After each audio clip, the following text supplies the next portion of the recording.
စိုးရအကောင့်လုပ်လိုက်တာဒီအမအတက်ချင်ဆုံး MBA ကိုအမဒီမှာအမတက်နိုင်တဲ့ငွေကြီးပမာဏနဲ့အမတက်နေရတယ်အဲ့တော့ကြောင့်အမအစိုးရအကောင့်ဘွဲရအောင်ယူမယ်ဘလောက်ပင်မဲ့ရအောင်စူးစမ်းပြီးခက်ခဲစွာရှင်းတမ်းမယ်အဲ့လိုပဲဆုံးဖြတ်ထားတယ်လူငယ်တွေလည်းအားပေးချင်တာကတော့လက်မလျှော့ပါနဲ့အမဆိုအချိန်မောင်းများစွာလက်လျှော့ဖို့ဆိုတာစိတ်ပိုင်းဆိုင်ရာအရင်ထိခိုက်လာတဲ့ခါကျတော့တက်သေးဖို့အထိအချိန်များစွာပေါ့နော်အထီးကျန်တာတော့၎င်းကိုမ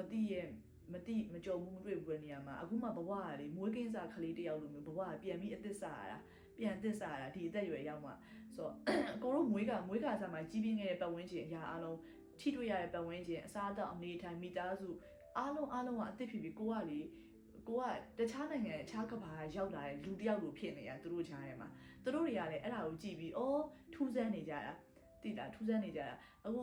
အမပြောစရာအများကြီးရှိရနောက်ဗီဒီယိုကြီးကျမှထပ်ပြီးပြောပြအောင်မယ်ဘလို့ထူးဆန်းနေလဲဆိုတာလေးရှိရဒီကလူတွေကမတွေ့ဘူးတဲ့ခါကျတော့ဟာနင်တို့ဘာလို့ဒီလိုရောက်လာတာလဲနင်တို့နိုင်ငံဆင်းရဲလို့လား